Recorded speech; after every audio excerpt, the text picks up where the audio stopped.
This is a visualization of every known drone strike ordered by President Trump in Afghanistan from the middle of 2018 to the middle of 2019. During this 12-month period, over 1,400 strikes have been ordered within this country alone. This nearly double the total number of strikes ordered by President Bush and President Obama combined. With over 23,000 casualties to date, and over 2,000 civilians killed, you might be asking yourself, how did we get here? Yemen, November 3, 2002. The Bush administration executes the first targeted assassination using a drone. They successfully kill 6 targets, including Abu Ahmad al-Hijazi, a naturalized American citizen. Just over 1 year since the Twin Towers were attacked, the event goes by without much dissent. Though the Bush administration will forever be known for beginning the practice of using unmanned drones to carry out targeted assassinations, the truth is only a small handful of operations were carried out during President Bush's tenure. However, a young senator and presidential hopeful by the name of Barack Obama campaigned on the idea of ending the wars in Iraq and Afghanistan. His solution was simple: to change the type of wars we fought. From wasting American lives on the battlefield, to assassinating our enemies with unmanned drones and surgical precision. And so, immediately upon his inauguration, the bombs began to drop.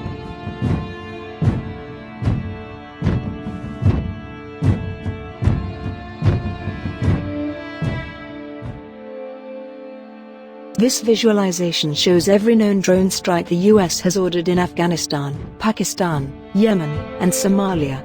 The size of each circle represents the number of casualties per strike. And the whiter an area turns, the more bombs have been dropped within that area, within a small amount of time.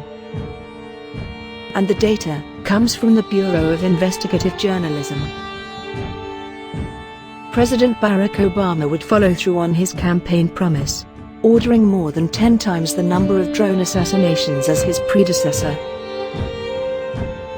Nevertheless, on October 2009, he would be awarded the Nobel Peace Prize.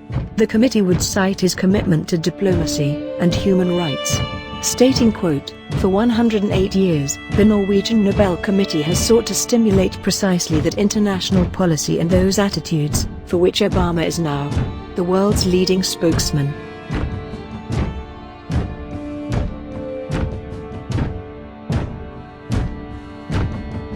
It would later be leaked that he once bragged to his aides saying, quote, "Turns out I'm really good at killing people. Didn't know that was going to be a strong suit of mine."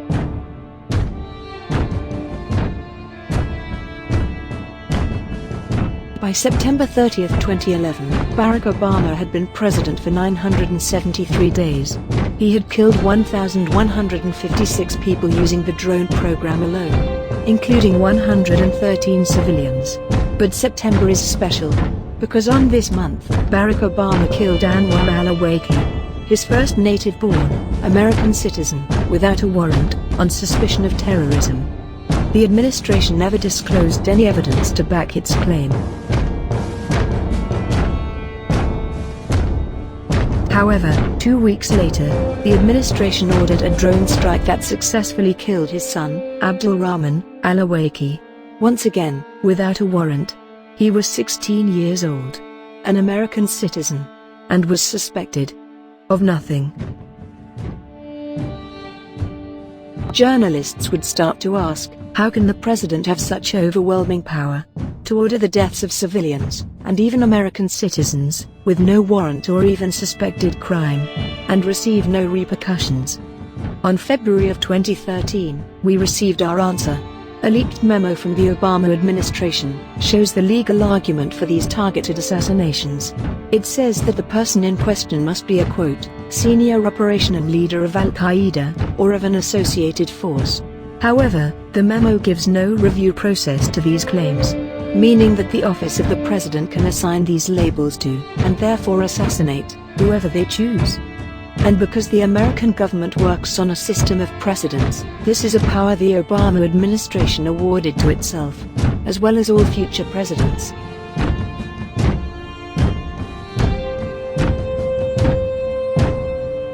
On January 20, 2017, Donald Trump was sworn into office. He wasted no time deploying his massive drone army and making use of his newly established powers. In the first 30 days he would kill 151 people, including 26 civilians and 19 children.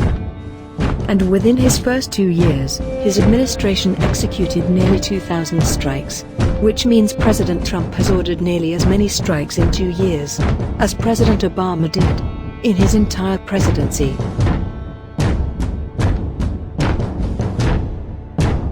This now brings us to the time period highlighted at the beginning of this video. A change in strategy has brought a surge of drone bombings throughout Afghanistan. While the administration continues to drop bombs in Yemen and Somalia.